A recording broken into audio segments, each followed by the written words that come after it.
Hey, what's up, Sam? Hi. Hi, DJ. This is going to be super fun. I'm going to keep the speaker close and enjoy my new branding material. You've been yelling at people too much? That's all it is. Man, you are an aggressive person. That's pretty much what it was. Although I was kind of accurate because it definitely got worse after like 3 hours of teaching jujitsu and doing a lot of yelling on Monday night. So Oh, it's nice. cool. I haven't spoken much in like the past 36 hours. This is a good test run. How are You've you? been saving it up for this. I'm good. Yes. Yeah, I'm Hell doing yeah. good. Absolutely. How's everything with you? Man, it's good. I mean, uh, I had to cancel some client stuff for this thing, and I haven't been able to film things, but that's always a different opportunity, right? So just Yeah. needs more time to sleep and chill and analyze other things and read. I think I spent way too much time on the internet, if I'm being honest, but You're such an optimistic person. I love it. in general, I allowed myself to be. Oh man, I was grumpy as shit the first day, and I just let that happen. So that's good too. It's I Yeah, guess that's the okay too. optimism is that whatever is happening is okay. It's pretty much how I feel about it, Yeah. including feeling like shit. Yeah, that's hard. That's hard.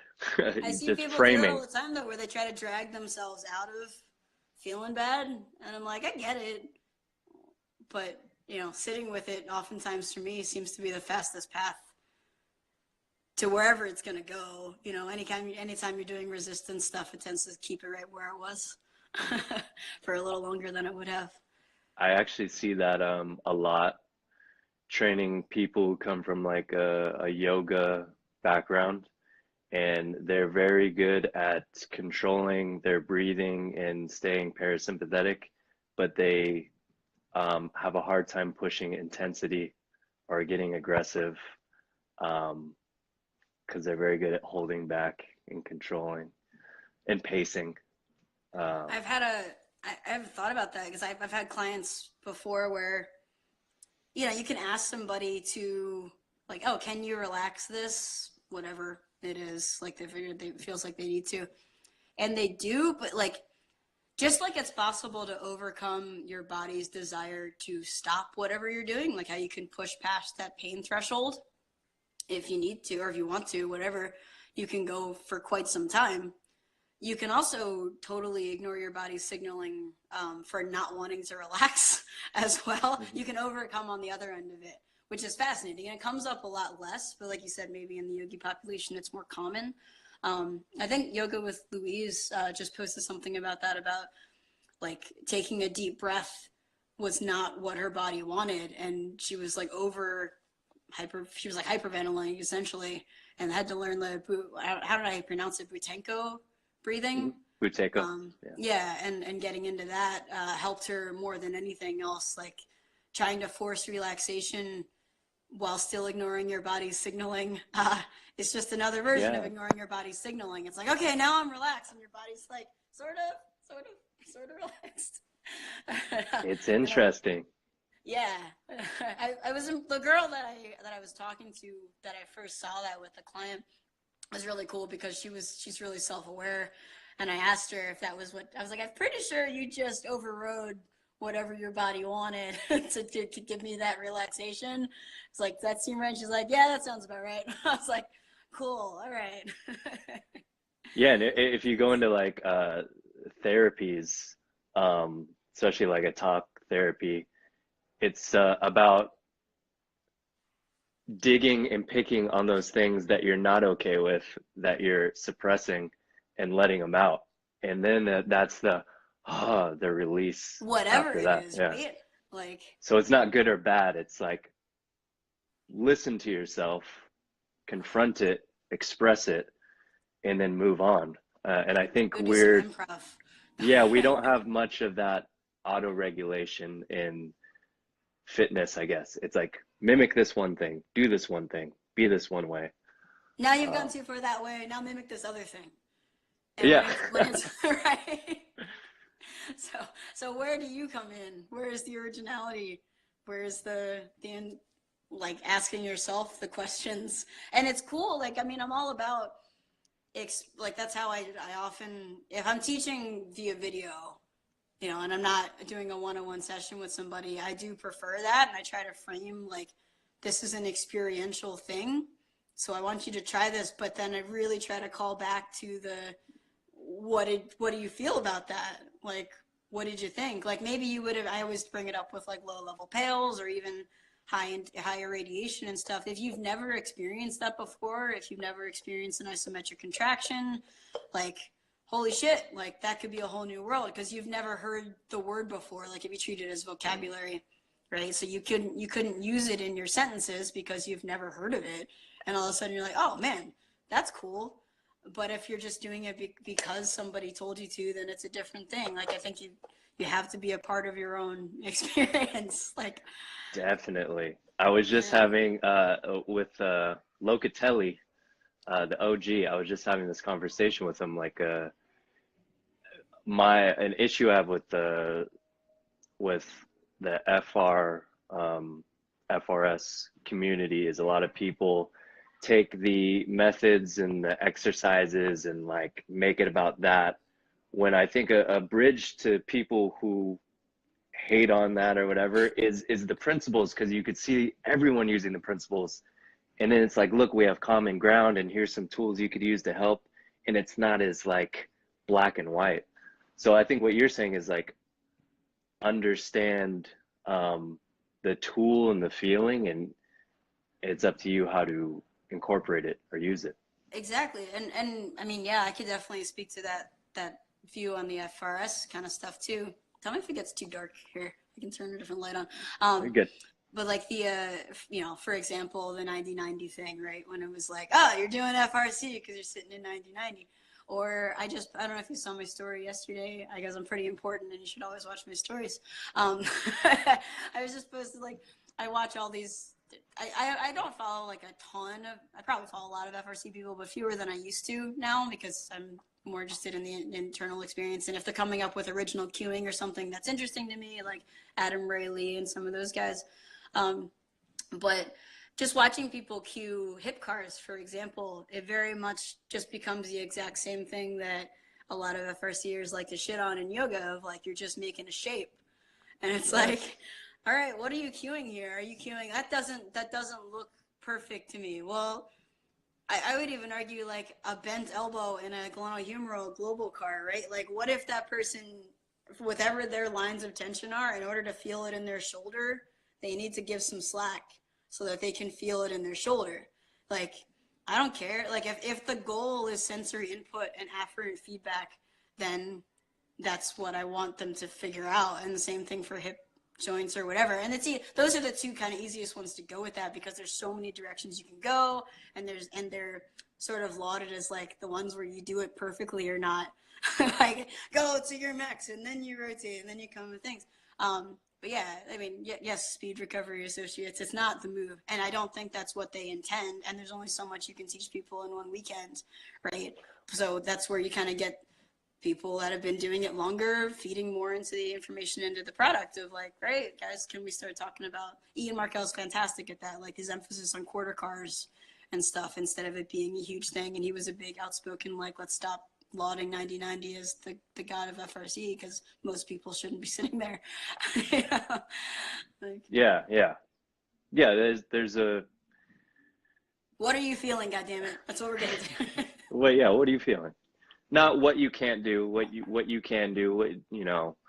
It's not you're not allowed to sit in a squat unless you have so many degrees of this. It's like, let's just this is a way to help improve stuff like everyone else is doing. Things. Like, because I definitely, I feel like my niche currently is much more on this, like the softer side of FRC of like, let's try to sort out all the shit that you've probably pushed over the boundaries of what everybody was asking for.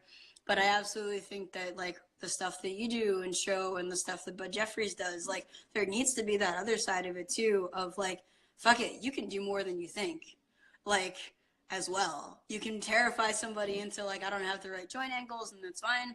But like in order to feel powerful, like you also need to fit something into the box of like accomplishment and what you can do. I'm not saying you should ignore prerequisites, of course, like I'm not saying do push-ups all day when you have 20 degrees of wrist flexion in an extended position, because that's going to be a problem. But like, how can you figure out ways to push people past what they thought was possible as well? Like there's an order somewhere in there. And it's funny I can because speak to that. telling someone not to crawl because they don't have wrist flexion, I guess it makes sense in a controlled gym, but like jujitsu, can you ever be prepared for the chaos of jujitsu? Not really. Yeah. So should we tell people not to do it? I mean, that's where I get the line is blurred when you go into life, you know, and Yeah. prerequisites. I mean, and you can, but at the same time, if somebody gets injured and you look at their joints and you're like, oh shit, like you've been doing triangles all this time with like 0 degrees of hip external rotation. Yeah, there's Yeah. probably an issue. Like we could probably point to that, you know, or like Always they be never, improving that. Always make shit work nice or they, and and then they do or they shit. never move their ribs, right? And like now you're moving your ribs with somebody. Actually, we talk about this at Elevate a lot. We've got this thing called Team Respect Your Body, where like when it comes to the live training thing, we say if your team respect your body, which means you've got stuff going on where you've made the decision, the independent decision, you probably shouldn't be training hard. And in that chaos tonight, you go drill with somebody, right? And then you've got like we've been telling people to have conversations about how hard to try to go today, to try to match people up to people that are looking to go as hard as they are. So it works for people that want to go hard, and it works for people that want to go softer too, right? Because then you're matching up with somebody who is ready to bang like you are, or like as easy as you as is best for your body at that time. But Cody, the head coach, and I have talked a lot. Like the first couple of years of jiu-jitsu, I didn't train live, and looking at that now, because I was in a women's self-defense class, like yada yada whatever, like, and that dissolved, and that's the only reason I started doing the harder stuff, was because I was like, oh shit, I either have to quit or keep going with the guys now. But that was probably, it's a lot of prerequisite toning and stuff, and like active mobility training, just doing drills for a couple years. And now we have a program where people spend, if they want to, and especially if they have no background, they generally spend about 4 weeks of just doing premeditated movements like the drilling and stuff without going into the chaos of live. So at least there's some familiarization by then. And we have Kinstretch, and we really push everybody to try Kinstretch at least once, and you know, at least get the idea going that what your body says matters. One of my favorite conversations I like to bring up, which I may have talked to you about before, but I'm sure people could hear, is speaking to an MMA fighter shortly after I got here. And they were doing the usual sort of like poo-poo, haha, everything hurts. And I was just like, okay, I'm just curious, like, what do you think pain means? And yeah, most people never ask themselves that. I'm like, do you think it means that you should keep going? Like, what do you think? And leave it up to you to decide, but it can at least start a conversation there. And I mostly define it now as like, especially in Kinstretch class, I'm like, if your body were given a choice, if we're treating that as a separate entity, to change the position you were in, please do that. Like, I don't care if you can sit here, if you're like, you know what, I can sit here, but I'd rather be sitting back farther or leaning against the wall or whatever. Like, I'm more into building that bridge to people understanding any communication with them in their body at all than I am with them pushing to get 10% bigger on a glenohumeral car. And I'm even changing the way I'm right now I'm in a few weeks of trying out different ways to bring people into cars, where I focus on tempo first. So like, how smoothly can you draw a big circle with your arm? And then I'll ask them to do, like, if I go in isometrics, I'll teach them the low end first. I just had a really good conversation with Mirth about this, about like, if you're going like pretty hard first, you're kind of setting your threshold there, and then it might be more difficult to feel those lower ends of the spectrum. So it makes sense to me to go in, let's see how lightly you can do an isometric and still feel feedback in whatever joint we're targeting. Like, how lightly can you go, and actually make that a game for them on their own. And then we increase, and then we increase, and now can you maintain that resistance through a car, yada, yada. But I think it helps people, and people don't want to come down because they think that's weak, right? Like, oh, I could go this hard. Now you're asking me to go half? Like, they're happy. The strongest, well, the Russians did studies on this. The best athletes can relax the muscle quicker. So they have more control over that than just tensing and building up contraction. So yeah, I mean, as hard as you can tense, you should be able to control the relaxation. I mean, that's usable. If you're just like this, you're not moving anything. Yeah. But it was interesting what you're saying. It reminds me of like a task-based intention versus a skill, especially and I think people are making like this FRC stuff a skill when really it's do you feel the capsule there? Do you feel the line of stretch? It's up to you to find it, not to get in a shape where you don't. I mean, it's all not getting from A to B, but what internally gets you there. Uh-oh. Chris, I've been silently watching your videos from the background. He's a savage. He has savage protocols. Yeah, no, totally. I mean, I think at some point it becomes skill, right? Like it's okay to do that, but it's where are you starting people? And most people have no afferent feedback and are used to their entire lives revolving around whatever the people told them to do, probably from elementary school on. So there's a lot of room to bring people back to making their own decisions in a way that's accessible to them. I was talking to another FRCms, Groovy Moves, because everybody's just their handles, about that sort of thing too. Like there's no, I mean, what do you think about this? Like when you don't teach it as a skill, there's less game theory involved. So people might be a lot less motivated. And I guess I get to decide whether or not I give a shit. Like you're only going to work with me if you can focus on internals, you know, even if it's like your tolerance is for 5 seconds of internal focus. And then if you do a crawl or something like that, whatever it is. Yeah, I don't know. I think that's where it might be more difficult, and it's certainly easier as a coach, and especially somebody starting out with FRC or personal training or anything, to make people be entirely skill focused, because people are used to being told what to do and therefore might think that's what they like best for now. Yeah, it's two different approaches. I think you need both. Yeah, and I think they help each other and they build upon each other. Yeah. I do think when people come into a session, like you mentioned, the override on both sides, like that's, again, when people come in to see me one-on-one, it's wherever you're missing that communication with your body and or with whatever spirit realms or whatever like internal things you're ignoring. Like I can usually just look at somebody and tell like the direction. Now I can't tell what's wrong, but like what the first unanswered question is in their body, I guess.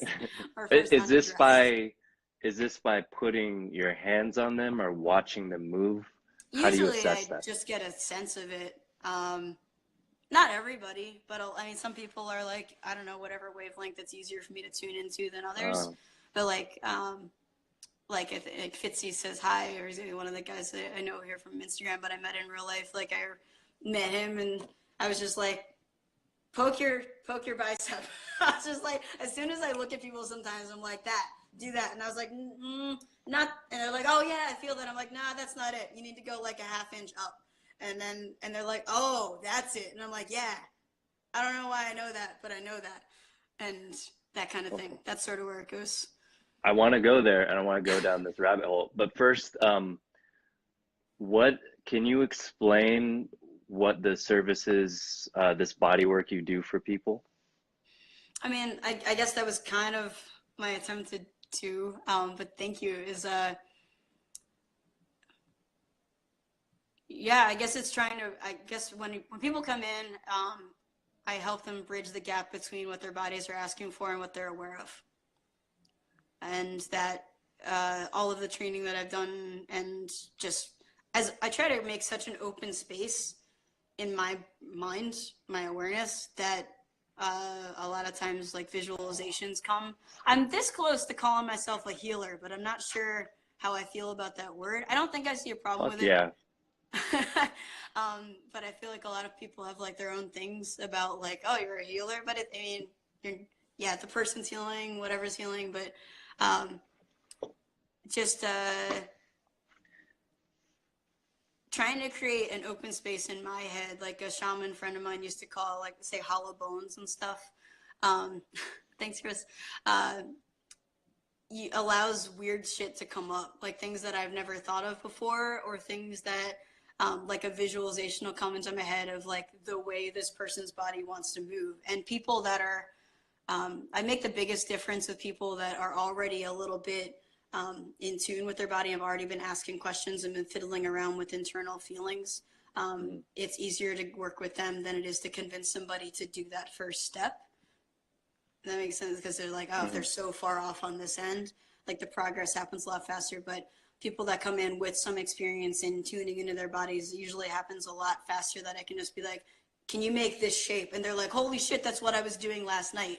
And we didn't talk about it at all, but it'll be like exactly the same thing they were doing. They're just getting confirmation that that's what their body wanted. And it'll be something weird. Or if I have my eyes closed and my hands on somebody, I'll get a visual of where I need to go next in putting my hands somewhere else. Mila, how do I get somebody to make that first step? Often my favorite tools are things like going for random walks, and I would say meditation as well, like just sitting in and putting some value into your internals with, like, backed up by action. Because you can say that you care about yourself all day, but if you never do anything in action in this physical realm towards that, then that's an issue to me. So, and this also kind of ties into what I imagine we're going to talk about like the body work and things like that, is when I've been trying to figure out how to help people get into flow state for a long time. And I'm always trying to work on getting towards flow state myself. And I don't think you can logic what feeling good is, right? Or for the walk, I'll instruct people to go on a walk and turn left, right, or stand still, or go forward or backwards, just completely based on what you're feeling, right? There's no logic involved. Like when you're walking down the street and you have something in front of you, you go right or left around it. You might not know why, but if you start tuning in, you'll feel that one direction is more than the other, like you're kind of catching some wave or another. If you're rubbing your arm, you'll find that like one spot feels good, and you have to start from an information base of this feels good, as opposed to I think you should do this, right? Like no matter what like, oh yeah, you should do this, this, or this, but yeah, does that make sense? Like you can't, anything totally. You can't logic, I like to start people there. Because in the flow state, and also in psychedelics and these things, the default mode network, the task negative network of the brain shuts off completely. And that's the like rational prefrontal cortex taking over the voice. And you go off of this feeling, this in the present. So I think that fits in totally with what you're trying to do and have people do. And that is really the flow state. So that's beautiful. Yeah. And I have a question. So in your mind, when you're figuring out these lines of tension and spots on the body and shapes, is this are you thinking at like a fascial tissue level? Or are you thinking at a nervous system level, emotional? I know you said energy, like what are you going for? I don't really ask questions. I find that a lot of my training sort of backs things up on the tail end of stuff where I'm like, well, that makes sense because da da da da da. You know, like I know this thing, or I read this report that makes sense with this. My client Will told me I could talk about this, and he wouldn't mind. So I don't just go telling client stories, FYI. But the like, I was. This is the most ridiculous story. So I'm at his leg, and I didn't know any history about his leg, and I'm just sitting there. And all of a sudden and I'm pretty good now, I think, or I'm getting better all the time at deciphering like what random things pop in my head that are meant to be said to the person and what aren't. And I put fewer blocks between that now. And I was just like holding this calf, and I was like, I don't know, a red cabbage. I'm getting a red cabbage feeling. And I knew enough. I think I get shown whatever needs to be shown to start making connections either for that person or in our combination of things. And I'd heard, and I've seen enough folk tale things of, or like folk medicine things about people using cabbage for compresses. And I don't remember why. I was just like, I knew that was a thing. So I just Googled cabbage compress, and yeah, we found a bunch of things. And then I told him, like, all right, go to the supermarket and like do an energy woo-woo thing where you're sort of like, that one right there. And then he like went home and did a cabbage compress thing and had some crazy shit happen the next day. And like the leg felt totally different. And it was like the leg was asking me for that. As far as what I'm looking for, it totally feels like following directions to me. I know a lot of what are they called? Like Paul Selig, like people that call themselves channels, or like have been called channels. They often say it's almost like taking dictation, like they don't even want any credit for it. It's just like I'm just writing down what I'm being told. It feels like that to me in session of like, I'm just like, here's a shape, go do that, go here, go there, hold this until you're done. And then at some point it feels like we're done. And I think that's one of the things missing most from people's touch experiences is a non-time sensitive exploration of that. Because people are, like anytime you market something, like it's so easy to now to be like, don't worry, it's only 15 minutes of your day. Because people are like, and like, why is that? Why do we have to market that way? And why is that appealing to people? Whether or not they've been trained to think that that's such a good thing. Modernity. Or they're just like, yeah, go. Because like, yeah, I'm going to pay attention to you, but I'm really looking over here at the next thing I got to do. But like half the time the magic happens when I'm holding somebody's hand for like, I don't even know how long. Just at some point, it just feels like you're done. And that's a question one of my new questions to ask people is like, how would you make decisions if you didn't have a clock? Like, how what would your decision making be? I'm curious. Or a about schedule. That. Yeah. Like, I don't know. Well, how would you know you were done? And is there potential to imagine that, like, we aren't, like, we're just living these lives of like cutting ourselves off and like pinching off something before it gets to run its full cycle over and over again until that help builds up to a point that we can no longer ignore it, whether that be energy expressed as an injury or an accident or sickness or something that's like, sit the fuck down and deal with this now. Just like your body you can ignore pain for a long time until there's enough free nerve endings, right? You can bring the science back into it. There's enough free nerve endings that proliferated that your body's like, I can't move anymore. And you're running out of ways to compensate. We have to address this. And that's usually when people do.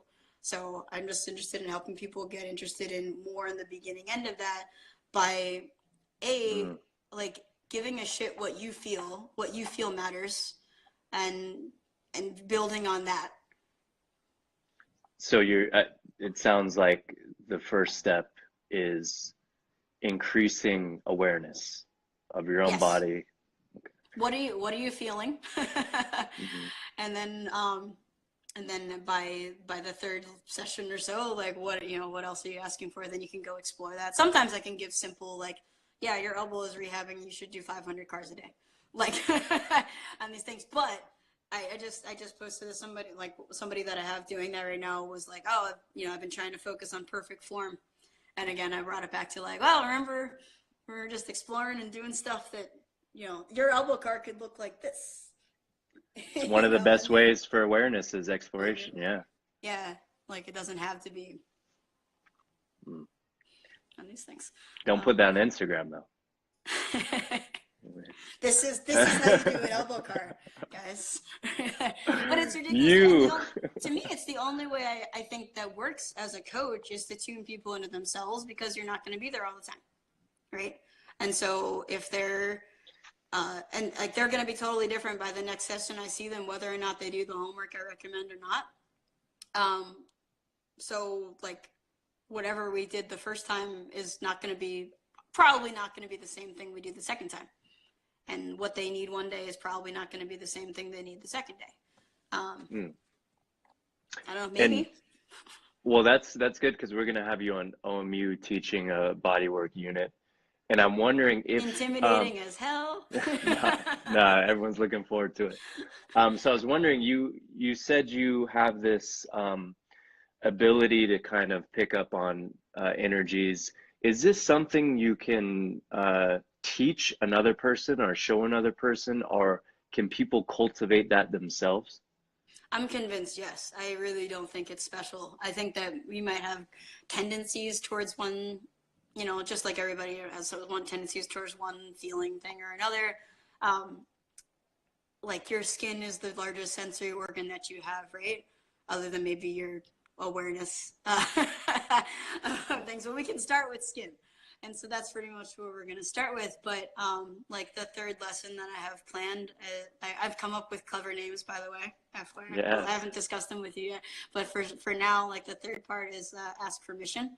Um, and it's just like, you know, I can share it here. It's just, okay, I've like, if sometimes it helps to take other senses out of it. So if you need to close your eyes, or if you need to close your eyes and your ears or whatever, and just say like, if using the tools we just learned in the first two lessons, maybe, which hopefully opened you up to some new things, what part of your body would you go to first for that? And just like, and usually it's treated like a Horseshack test, right? Like, boom, right here. That's where I need to go. And I'm going to start rubbing that or doing whatever other like sensory input thing that we've explored. And that's where I start with things.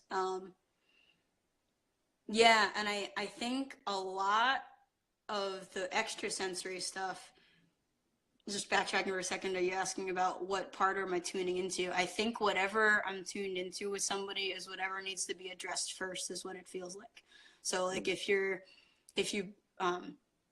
whatever's calling out the loudest, whatever energetic distortion is happening the most. So sometimes that is like, I feels like spirit realm stuff. Spirit animals have been pretty common this year, which is kind of a new thing in my sessions. And then just looking up stuff with that, or if it's physical and they need to do cars. I get kind of hopeful every time somebody has a normal session that that's just what sessions are going to be like now, because then advertising will be easier. And then the next person will be totally different. And I go, goddamn. I'm like, that person needed shoulder cars. Yes, I'm just going to do FRC from now on. This is great. And then the next person, it's like, let's have a conversation about how you've been holding back your entire life and that's being held that way in your body, and you talking to yourself in a mirror is probably the best thing that we can do for you right now. So Samantha, I mean, I'm a believer that from traumas, people have almost like scar tissue in their nervous system. And I feel like the body, somatically, that's a way to access these things. Have you ever experienced releasing that trauma or something emotional from someone in one session and seeing a permanent change in their life? Yes. Which I'm certainly loath to advertise, right? Because it's like, you don't want, no expectations are the best expectations, because then you're actually in the moment and present, and probably the best things are going to happen to you. And if you can, I feel like my hope is to help people trust that whatever is happening is good. And if that's the case, then why not default to what you're actually feeling, as opposed to what you think you should be doing. The deepest one I ever had was a time in Philly where I ended up having this was one of the first times I ever had like a visual thing, but I had a matching vision with a client, and it was insane. And we both Shared ended up hallucination. crying. We both ended up crying a lot. Like, they were different, but they were totally in sync at the same time, like when we talked about it. And we both ended up crying a lot. And like I felt like, the only way to explain it was, I felt like a lead curtain just like fell, like right after my part of it happened. And then I like just kind of waddled down to their feet and was just like, I'm just gonna lie down for a while, because I was really heavy, whatever that was. And then when they set up, we talked about it and found out that we'd had these things. And then I cried and they cried, and then it was weird because we didn't talk about it again. Like, it was just like, yep, all right, that's done. And then I saw them in like a couple months, and like there was no mention of this crazy like life-changing thing off the bat. I was like, you don't want to talk about that at all? And they're like, no, I'm good. It's like, okay. I was like, that's interesting. I would have thought otherwise. according to somebody, I mean, this was only last week. According to somebody last week in one session, I got. We also said I could share their neck pain that they've had for about a decade was gone in a 1 hour session. Wow. Again, I don't expect that, but like I I put my hands on their head for a few seconds, and I was just like, wow, you're full of a lot of frustration. and it's kind of funny because I even poked fun at it at the time because that could be like a horoscope, right? Where you're like, you're frustrated about something, aren't you? You know, like as if you're not going to be frustrated about something in your life. But that's what it felt like, was like, oh shit, like you're holding a lot of frustration right here. And then just like, they went with the visualizations that I asked them to do. And then they messaged me the next day, said that the thing was gone. And I was like, okay, cool. That's, Yay! yeah, I mean, if you would have asked me a year ago, I would have said that's bullshit. Because nothing permanent can happen in one treatment session. Right? But I've seen it. Numerous times this year with some people before my eyes, and Was I that in think that's session with amazing. you? Just curious. No, with a holotrops and breathwork stuff, I saw it happen. Dude, that's what we're And getting into in this breath project thing today and tomorrow that I'm doing with Guillermo. oh, Oh my that's God. cool. Or similar to it anyway, something along those lines where you're like, oh my God, what's happening? It's crazy stuff. And an emotional mapping session with someone, I saw it happen with a room full of people. Like stuff when they were kids, like stuff came out, and they, issues were resolved physically, but it all had a like a trauma behind it. And I was like, oh shit, now I have to rethink all these things that I was believing. So now it fascinates me that, like, it's popping up in these people's treatment. Like you said, it doesn't happen all the time. Let's see what happens, but it is possible, right? Like, Yeah. these things are out there. And It's if, I mean, I guess you could argue, again, sounds like a cop out, but like if the person's ready, if it happens to be a time where they're ready to let that go, and maybe they need more convincing through whatever means possible. But and the holotropic's interesting too, because like you're probably not even thinking about, or any of these methods are kind of interesting because you might not even be thinking about the thing at all. Like you're not attacking it directly like a therapy session, like a talk therapy session might be. But I think the point is, and all my favorite people that I follow on Instagram are all about like, your experience is your experience, and there's unlimited possibilities out there. So like, yeah, to believe that something's possible, I guess, like, if you, like, I would argue that my dad probably needs to go socialize more. That would probably change a lot of his physical experience. But like, he's like, why? The idea of that fixing his knee pain is insane to him, right? Like, why? What has nothing to do with my physical body, with my interactions with other people, And I'm like, okay, because I can't force people to think that way either. So it's like, there's always a certain degree of self-selection of somebody that would come to me or to you or to anybody. And that's where advertising comes in, I guess, but, I don't know when that comes in. That's why in session, I just try to be like, oh, this is what I'm feeling. Let's do that.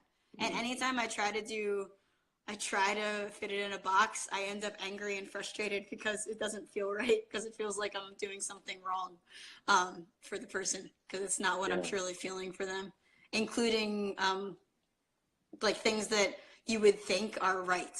Like, oh, I should try to open this person's lungs. But then it's like, well, if they don't want it, if their spirit doesn't want it, if they're perfectly fine and happy, then who am I to say that they want that?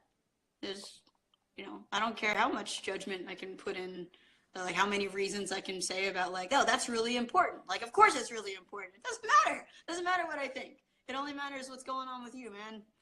Like, and that's the most loving place I can come from, personally. so when you're approaching someone, I mean, on one hand,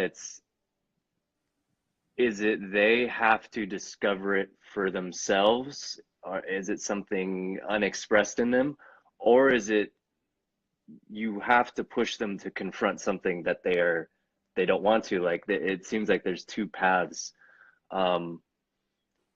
Which Do you have a preference? Is there good or bad, or are they both routes you could I take? don't think there's a good or bad. I'm pretty staunch on the no good or bad stance right now. Like you said, you have to dismantle your belief system once in a while.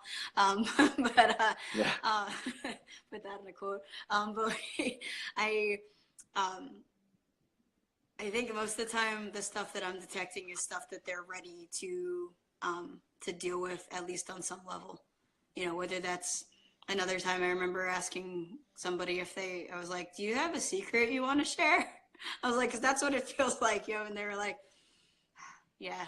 And I was like, okay, let's go, like, or another time I felt like they needed to go punch something, and then I found out that med ball slams were something that they loved and hadn't been doing recently. I was like, yes, that's exactly what your body's asking for right now, is that feeling of the Yeah. smash. And so from me personally, I think it's whatever the person tells me, and I'm sure that I bet if you ask me in a year, I'm going to be way more nuanced about it, about the way to, to whether I should push people or not. But right now, my thought is that I can just present information as it's given to me or as I sense it, and then it's up to them to do it or not. And yeah, my roommate resists my advice all the time, and she's not going to die because of it or anything. I'm just like, I really think you should do this. I just have a really strong feeling about it, but for some reason she isn't convinced that I have all the answers to everything in life yet. So, and that she should do everything I say. Dude, that's I love that, especially when you said the medicine ball slam. That's exactly something. I've had some clients who will come in and it's like, how do you feel? Like they're coming in from their life, from their job, their Yes. relationship, like they're in this energetic, emotional state. And we want to do something. We have a goal for this session. And it's like they come in with this frustration. That's going to be driving them the whole time. Mm-hmm. So it's like, are you frustrated? Are you angry? Medicine ball, go, let it out. And then we move on. Or it's like, you're sad at something, here going to carry a walk until you get your mind right.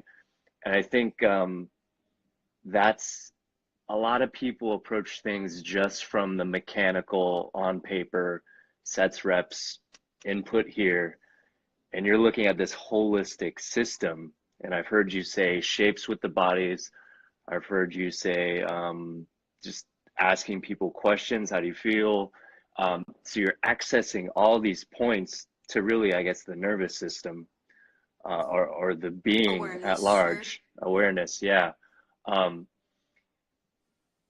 so are you just pulling out different entries and tools to access that as you see the openings? Do you have a method Oh, behind this? I think it feels like pendulums.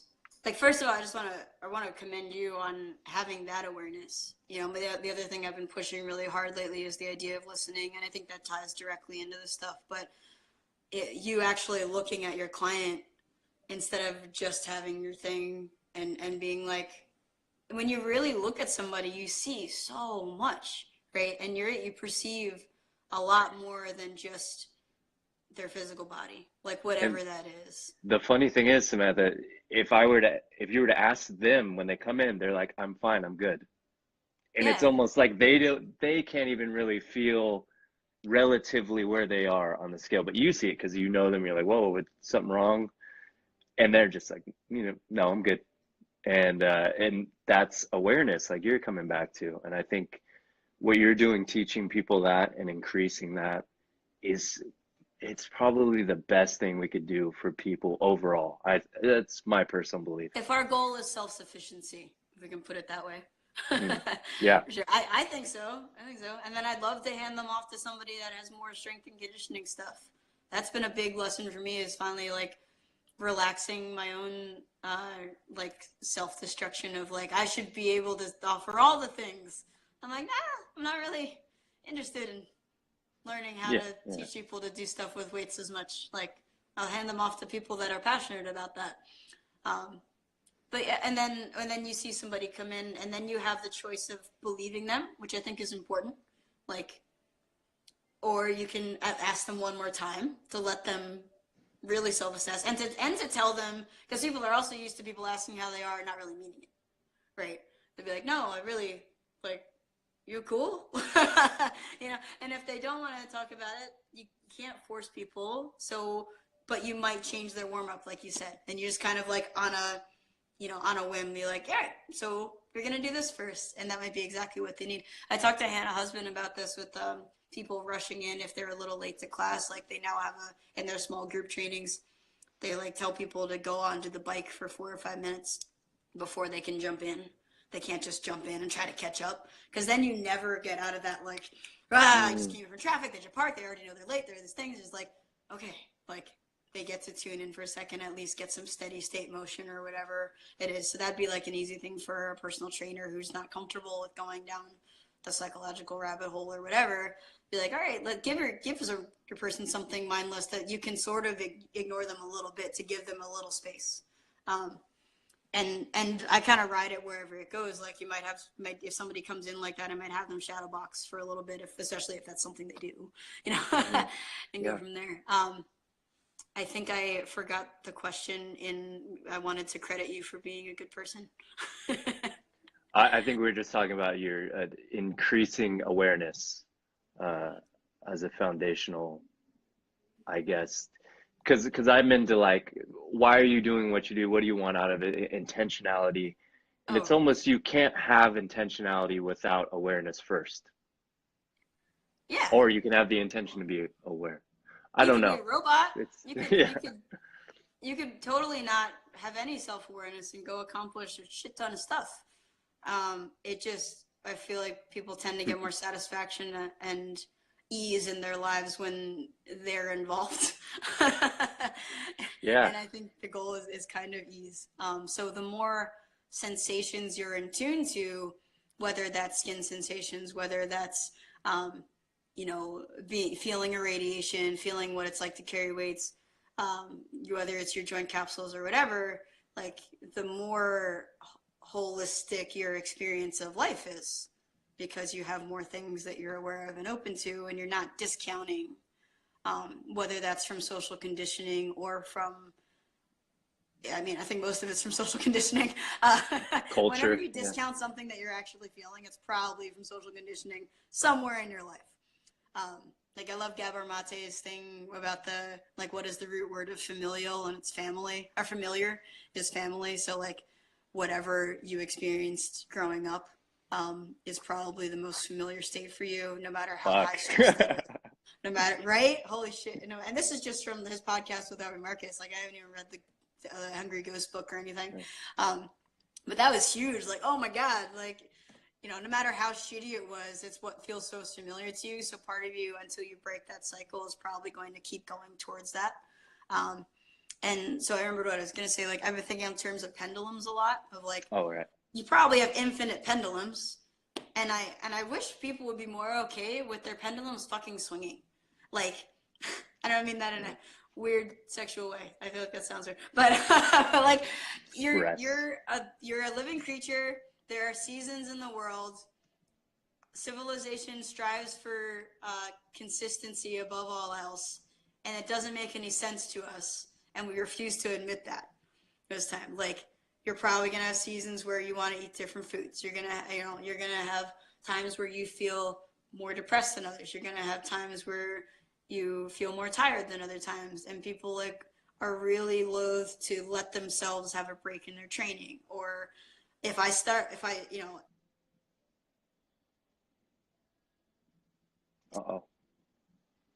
you're not really secure in yourself, then you're gonna think that your identity is your sport, and if you don't feel in love with it anymore, you start to question whether or not you have any worth. So I feel like I play the game of end range thought training a lot, of like, what can I imagine, what's the worst thing I can imagine and still feel like I'd be okay with.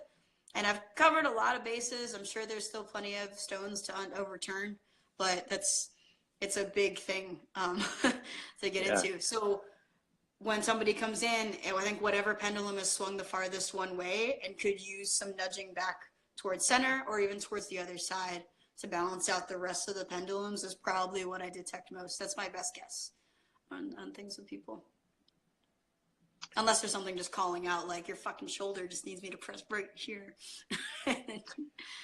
So in your experience, have you seen any patterns or relationship between an issue, trauma, something emotional, and specific parts of the body? Do you see any correlations? I have not, I don't think I have enough numbers for that. I've definitely been known to do like the Google thing, because Chinese medicine's all about that, right? Or Yeah, some Chinese parts of traditional medicine. Chinese medicine are. And I'm taking a side lying massage course tomorrow. I haven't taken any bodywork training in a while, so I just on a whim just signed up for a course locally, and the guy's supposed to be more into traditional Chinese medicine, so hopefully we're going to talk about some of that. But my friend used to be able to walk up to somebody's feet and do reflexology and like be like, oh, like you're having a fight with your sibling because your, I think it was pancreas is acting up, which I just detected through your feet, and they'd be like, what the fuck? Like, as it would be true. So because of having experience with my friend Rena, with that, I totally believe in it, but I don't have enough experience myself in it. I've definitely looked up, like Googled traditional Chinese medicine knee pain before, and you just see if anything resonates with you, right? Your like, grandmother. Something, right? And if nothing resonates with you, then that's fine too, because there's so many answers to something. And I think that's all we're looking, like when we're reading books and stuff, it's all just looking for something that all of a sudden just like feels like a memory or reminding you of something you already knew. And that's the stuff that makes sense to you, for the most part. So like just expose yourself to a lot of different information, and then maybe something will hit you like a ton of bricks at the right time. And you're like, oh, okay, yeah, that's probably it. But you have to be willing to consider it, to genuinely consider other things. You know, if you're not willing to at all, then you don't even get placebo effect. So, you know. It's real, so real. Yeah, absolutely. And I love that. And I think it's really cool. So the more open, and people are more open-minded than you often think. I've worked on some like people that seem like super blue collar, yada yada, and then you find out they used to do like third eye meditations with their girlfriend for like a year straight, and you're like, cool. All right. No wonder you came in, even though you came in for FRC, you were drawn in because, or like we matched up well because you were already into this shit. I just want people to be okay with talking about it more.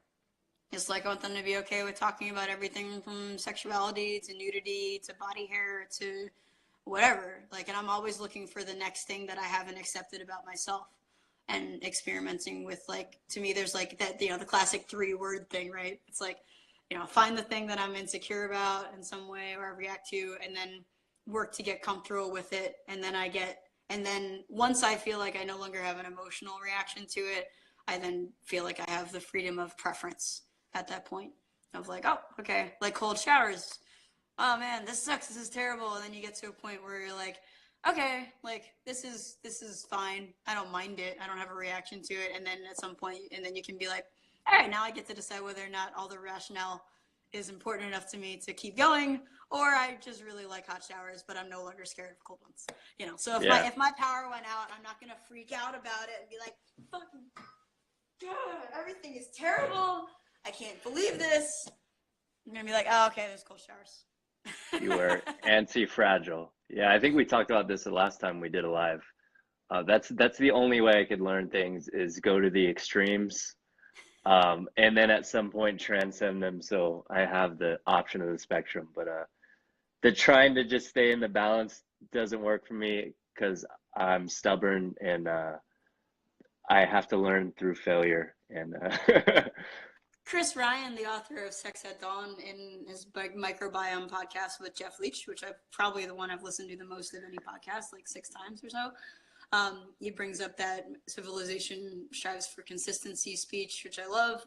And also he talked about it as the Buddhist ideal of like walking the middle path. And I can't say I've studied Buddhism else. I'm just going on quoting here. But, and he's like, his point was, I don't think it's really the middle path. I think it is that pendulum kind of idea of like going to extreme back and forth, and the average ends up being like a middle path, but you're kind of, it's the path between the extremes, Yeah. really. Well, So you end I've up noticed spending more that. time in the middle. Yeah, I've noticed that when there's these polar opposites, whether it's ideologies, beliefs, or anything, if you go this way and you're like, this is the way, this is the answer, and you hit a wall and you're like, nope.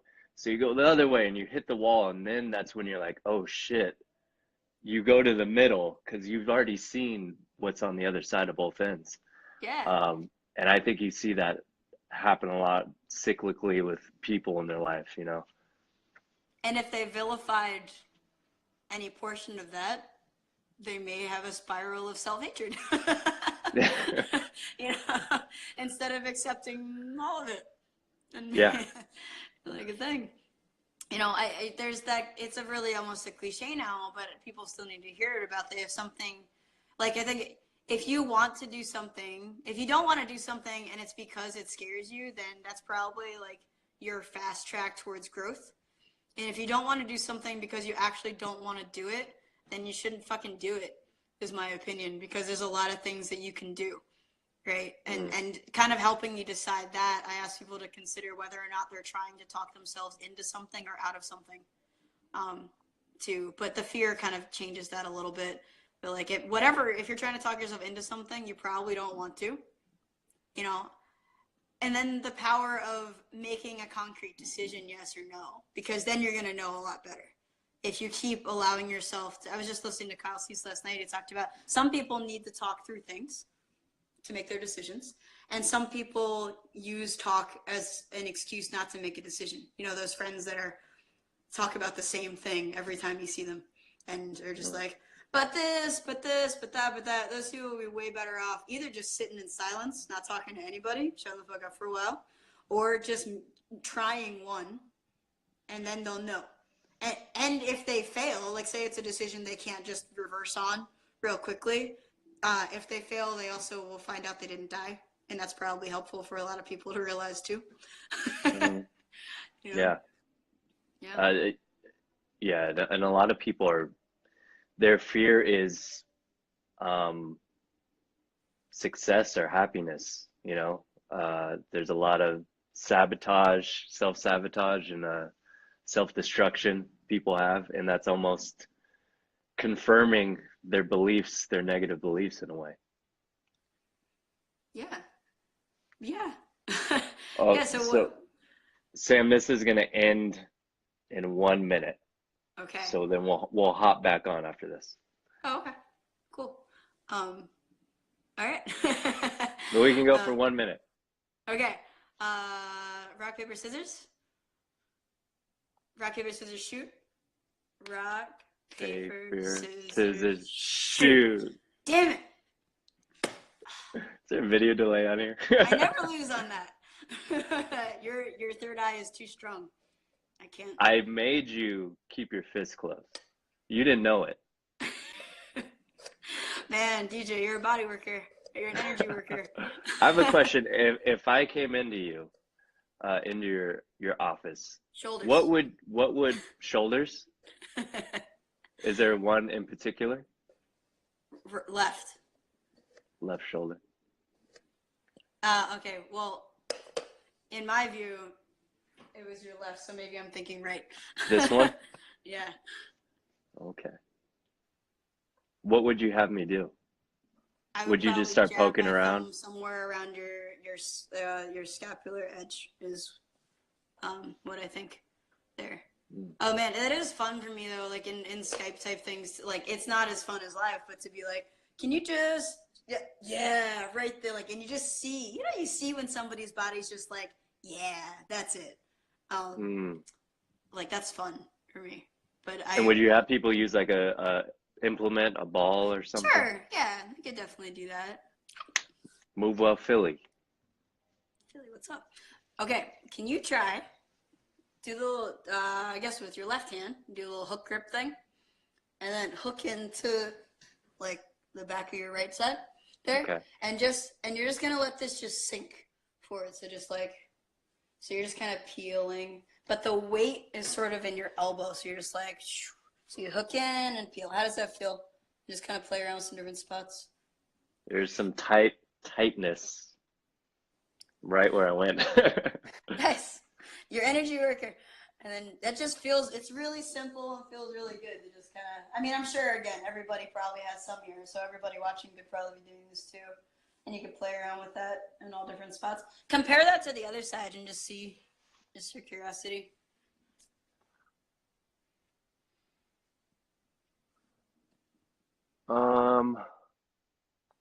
Same like same sensitive spot, but not as intense.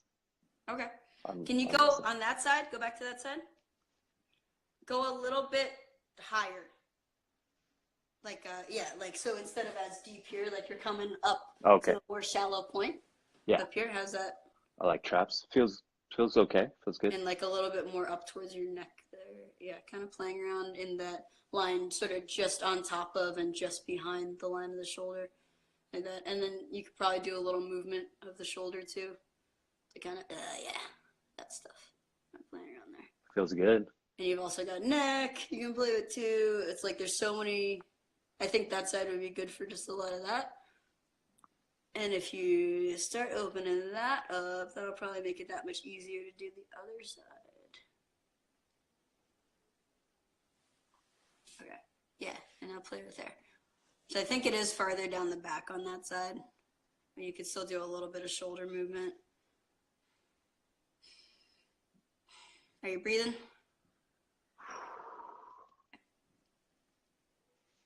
Yeah, I see you kind of fiddling with like a little pump action with the arm too. When you put your elbow up, I also kind of thought maybe elbow on that side. So if you take your left hand and start pushing in the elbow area, like what do you feel if you kind of massage in the elbow joint? Right in the joint? Yeah, start there. Feel like a large amount of muscle mass.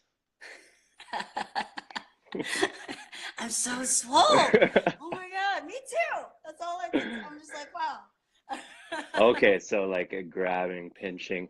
And I saw this, so on your OMU unit, you are showing different techniques with the hands and with the to get people motions. Started, right? Some different stuff that you could play with on there.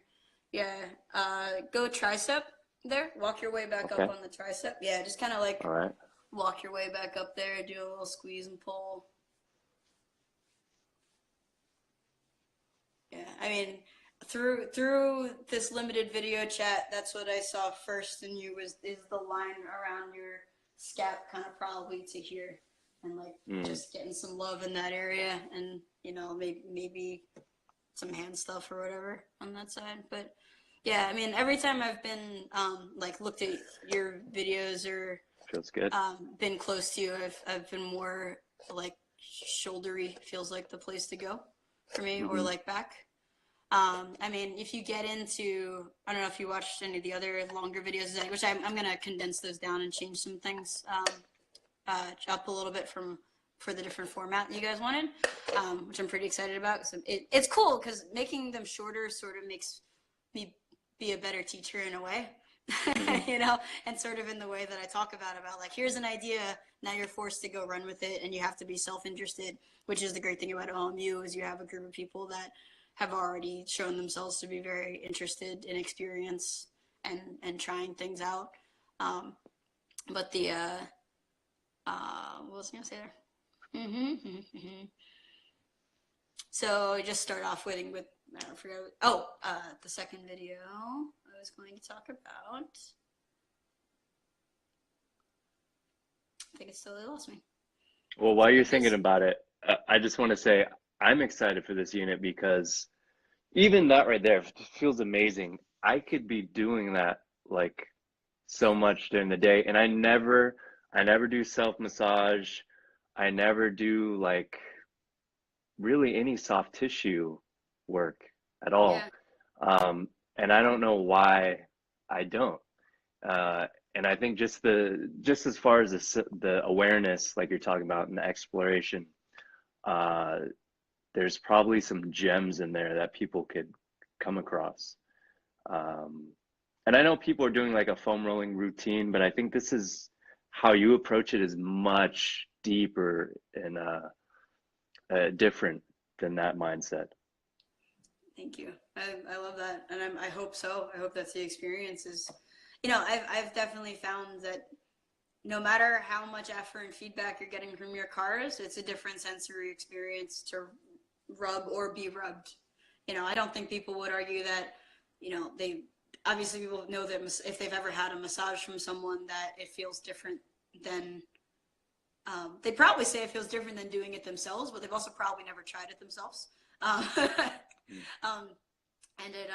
And it feels different than working out. It's just another part of sensory feedback that you can get. You'll be so, I don't think I've ever had anybody try self-massage and not be surprised at some of the stuff they found. Yeah. Even just doing what you had me do, what I noticed was I was like, so I'm doing work with this arm and I'm like tensing my body. Yeah. And then I'm like, no, I'm gonna relax that, which is, I think, when you're getting a massage by someone else, it's easier to just let go. Yeah. But doing that with yourself and letting go, I was like, oh, this is a much different experience. If they're a good masseuse, that's one of the things. Yeah, let's get there. In those longer things, I want people asking for that stuff, right? Where I do. Like, and maybe it's not impossible. I've definitely done stuff to people where like they're like, but what I find, I trust the body more than I trust people's minds most of the time, which sounds terrible. Smart. But like if you're pushing into somebody's tissue, like if you're massaging your loved one, say, right? So give you some advice here, like, and you're working on them and you feel the tissue get stiffer underneath of your hand or underneath of your touch, even if you're doing a light touch, you feel it stiffen, that's not an invitation to go deeper, right? What if you're doing FR release? Actually, you still reverse until you find where so like if I found aberrant tissue tension, I would move the joint until the area that we've identified as the beginning of that line of tension is no longer tense, sink to the desired level, and then move the joint passively through the range while convincing. I call it dropping into the bat cave, because it's like I'm going in underneath the bat. Okay, I'm going into the back cave. Now I'm going to keep it there as the thing moves. Is how I helped somebody once in one of the FR courses, and they seemed to like that analogy. Right. So you're still going to where it is not pushing you out, and then helping it understand that it doesn't have to do that. Hey, that's what I love about you. You know your shit. I can answer that question, motherfucker. Yeah, you've taken all the FR, and I know haven't taken upper. So I actually had a guy who's in med school have to correct me on my knowledge of ligaments and Kinstretch the other day and hands. I was like, oh, it's complicated. I still prefer the it's all stuff things and the principles of like, all right, well, you find the thing that's not supposed to be doing the thing, and then you convince it otherwise. But anytime anytime you're like giving somebody a massage and they're tensing up under your touch, that means either your energy is not good right now with them, or you need to go somewhere else. How far out? Like that's the thing I teach people with ramping is like, if you're trying to ramp and you can't relax, like so ramping in FRC, Kinstretch, FR is like conscious squeezing or releasing of a muscle, right, or a specific area of a muscle. And if you can't really get the squeeze or release you want there, I'll ask people to, how far off of that do you have to go to find a place where you can, and then you build off of that and move back towards the area, right? Or maybe you don't have a lot of sensory perception in that area, so like back off as much as you need to, work there, and then build your way back outwards, that 15 degrees or whatever, right? I've often, back when I was doing Thai Bodywork up in Philly, I would sit at somebody's feet and just energetically ask for permission. And sometimes it's like a couple minutes before like you get a yes, from the ether about touching somebody. Like, and yeah, I could just dive in, or like somebody can tell me, like I remember a yogi guy telling me like, yeah, I can go farther into the stretch, but I'm like, yes, but your body doesn't want to. Like I can't explain it, but your body absolutely doesn't want to, and I can't do what your body doesn't want. And and that's the only way it feels like to me. It feels like that'd be the worst thing that I could possibly do, would be to override the body signaling. That makes sense. So you're not just smashing tissues during Not just your smashing session. tissue. And sometimes, especially if you get into like the people holding a lot of mental stuff that they won't let go of, you're totally sinking in, and they're like, "Oh my god, oh my god, oh my god, oh my god," and you're like, "The tissue's not pushing me out." Like, so it's interesting on the other end. It's So that's really what you mean interesting. by you trust the body's intelligence more than the Yeah, yeah. voice in their head. I mean, obviously, if it's to a certain point, I'll just let them pull away, but I'll try to talk them out of it versus to be like, well, I'm not getting any signal from your body to let go of this spot. I think if you push through this, that you'll probably get something out of it, and then we'll get to something else. And if your body's asking for it, I feel like you're probably ready for it. But that sounds so fucking rapey. I don't want to talk like that. Be like, but your body told me. It's consent, they're paying you. Yeah, I mean, there's that. Like, but when people Sometimes have they never want a asked little themselves pain. what? Sometimes they want a little pain. When people have never asked themselves what they want, and you've been studying, like, getting somatic feedback from people for however many years or at all, even, then you might know better than they do, and sometimes maybe painful is the way to go. I just personally, my style is not in, like, you hear about from ART people all the time, like, people going, it hurts, right? But then they feel amazing afterwards, and I find that interesting. Like, I wonder what I would feel like watching that or not. If I'd be like, "Your doesn't want it, doesn't want it, doesn't want it," or if I'd be like, oh, "Okay, I see how this could work." It's good for me to expose myself to seeing other styles. Like, Thai massage, or at least how I learned, teaches you to go clockwise on the belly, like with digestion, and they always go clockwise. And then I went and watched a shiatsu class in Finland, I think. I just had a layover. It was an interesting experience. And they were like, "Go both ways." And I was like, all right, whatever. So it's like, there's gonna be justification for anything that you want, as you all know. I love that you always put that stuff up in your stories, right? You can find confirmation bias in anything that you want. And what I'd like people to do is to be able to skip over needing validation more often. Yeah, it's hard on Instagram nowadays. It's not like it used to be. Just ideologies and clicks, who's more right, who's got the right way. Yeah, it's ridiculous. But I think that's a beautiful thing that you guys it seems like you're trying to accomplish with OMU, is like, hey, look at all these, look, it's sort of the equivalent of, it sucks, like, and people are definitely taught that way when they're in their classrooms, even as kids. Like, now there's so much delineation between tracking children into specific learning styles, even, and because that helps them, right? That helps them learn more. And you're not wrong in a lot of ways, but it also means that kids are never exposed to other people, and so they don't get the same, they don't need to think of others that are in other tracks as people as much, because they're not exposed to it the same.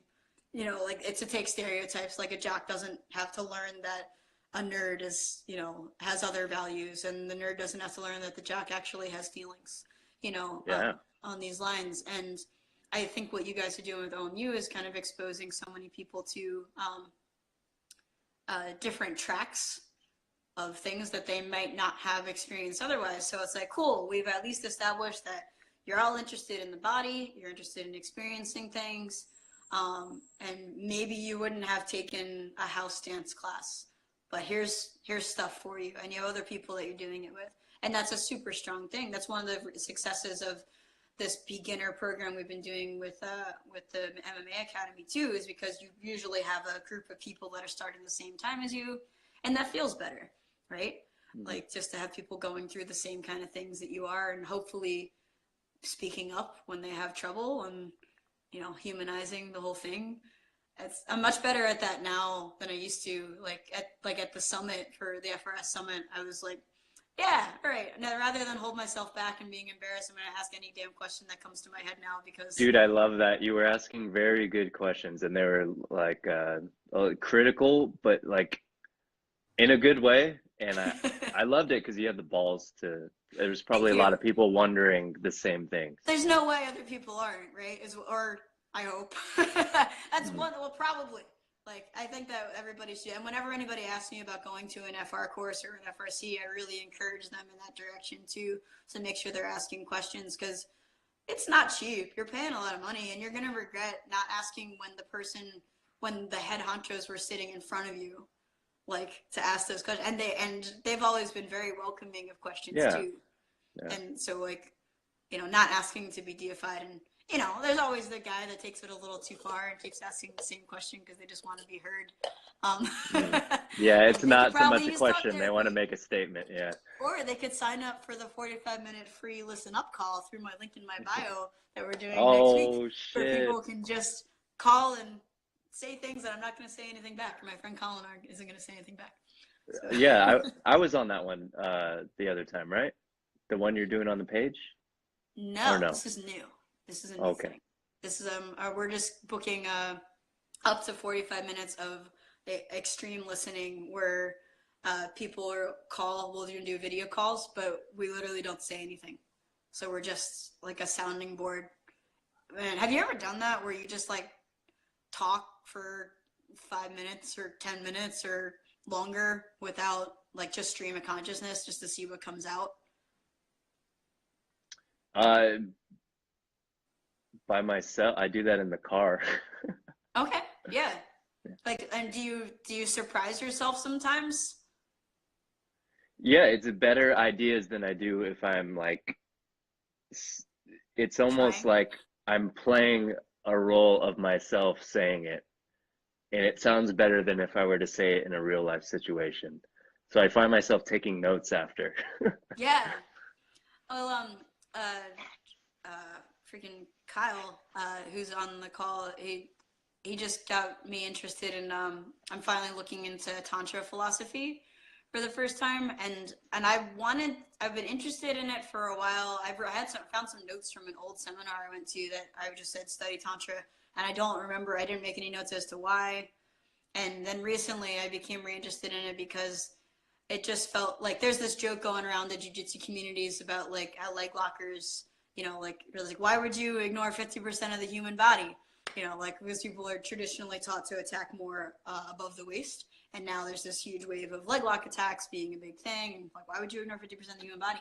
So I think about that in regards to how people both deify and avoid like sex organs and sexuality at all.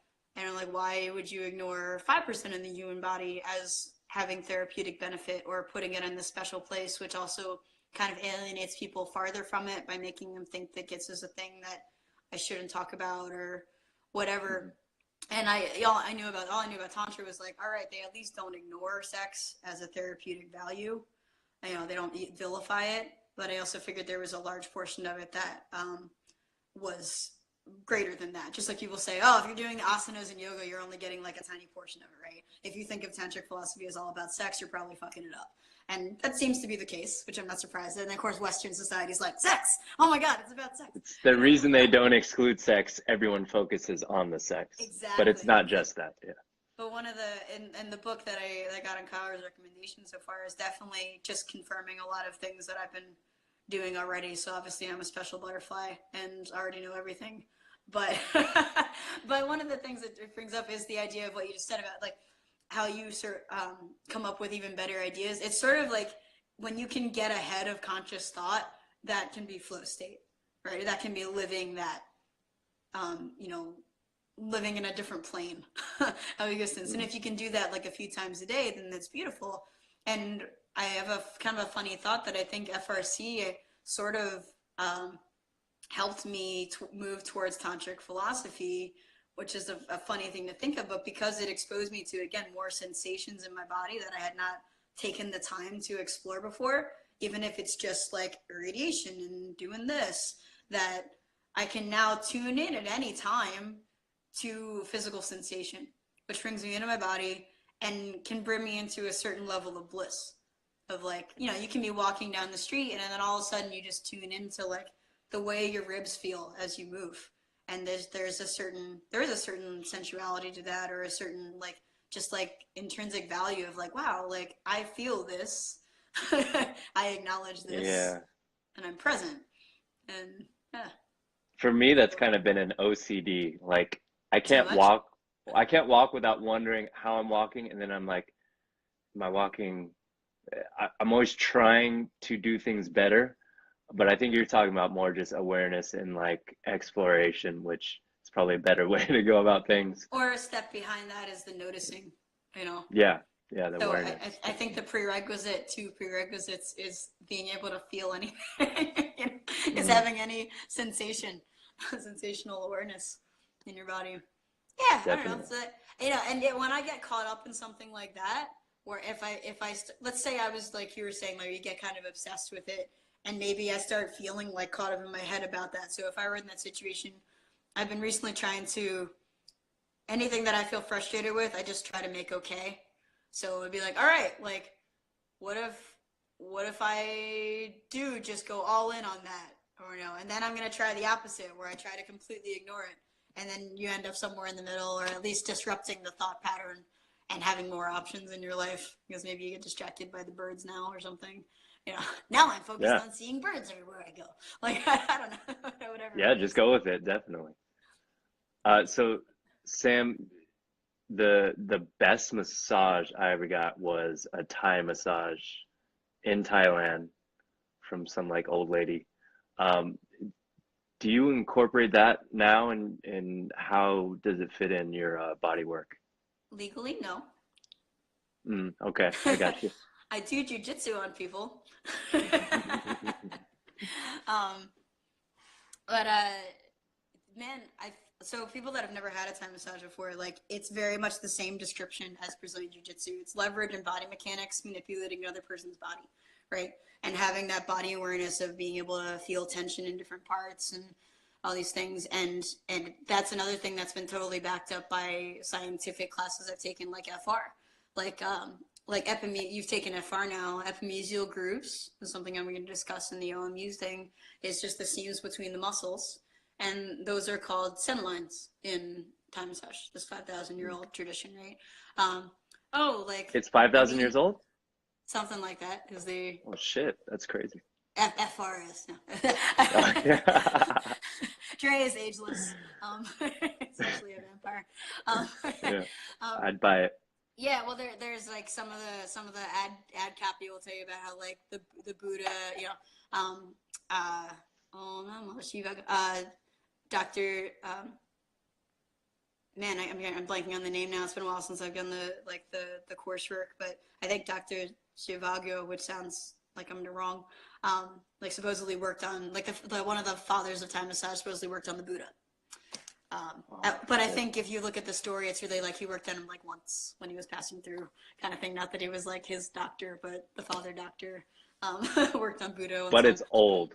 Yeah. Yeah, but it's still, but like, with Thai massage, there's a lot of range of motion work. So I always do. It's like massage, except you, like you said, you have more compression movements, less like squeezing, and there's Yeah. more range of motion and stretching involved, right? And it's passive range motion, but opening up energy lines is the idea. It's actually supposed to be even though it seems very physical, it's supposed to be an energetic practice where the physical body is more like the diet and like herbs and things like that is one of the other of the triad of medicinal things in Thai culture.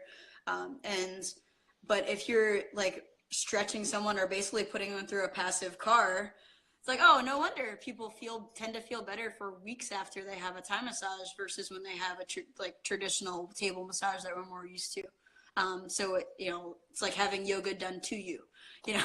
So you just get put through range of motion and all these things, and connecting all these lines together and all that stuff. So that's awesome. Because sometimes people come back from Thailand and they're like terrified because they had some because there's also the side like the southern style Thai is known for being more aggressive and less of like what they're feeling in your body, more of what you need to have this now, just twist you, go on your way. Wow. I love And it. it's probably you would love. Um, The lady I went to, she was like, "Are you a Thai boxer?"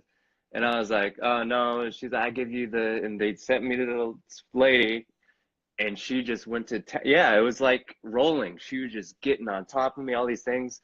There was no rubbing at all, and I was just like, just pop, crack.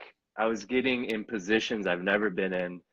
I was being held in some where there was tension. I was kind of breathing through it, and I was like, I felt so good after. Oh Kind of my like God. the same as a soft like rolling session. Like I always feel really good and more like a lot more awareness. Like that's places that haven't like gotten the game in a while. And yeah, it's better than it's the best massage I've gotten. Have you only I had need to one? get one with you. Yeah, I only had one there. Well, I only had one like that. Yeah. Okay. Because I could recommend some people in the SoCal area for you. Some of the best ones that I've had have been down there. One of the guys who's credited with like bringing Thai massage to the States is Richard Gold, and he lives in San Diego. Um, Oh, hell yeah. so I think he still teaches sometimes down there. He's also the reason that I met a shiatsu guy in Finland because he was just like, "You should meet my friend." I was like, "Cool, thanks, legend." I don't know why you're taking me under your wing, but this is cool. Oh, that's very That's cool. something here. Man, so that's great. I mean, and that's like, that goes back to the do whatever makes you feel good, right? Like, if Mm. yoga feels great to you, do fucking yoga. I don't care. Like, if, nothing is vilified and you don't need to convince other people that their things are bad. And All just tools, yeah. I think that's what a lot of people spend a lot of their time doing is being like, no, it's not working that way. I said that about that thing about the fucking, like the foam rolling thing. I'm like, all right, I asked you to think critically about it, but like about whether or not you feel like it's making you better over time, or are you at the same, that's my foam roller speech is, all right, every time, do you have to foam roll? Do you feel the same way every time you start to foam roll, or do you feel like you're getting gradually better? Like you were an 8 last time, and in 3 weeks you're now at a 6. Every time you foam roll as part of your warm up, and now you're at 3, and eventually you don't need to foam roll at all. Like, how are you when you're cold?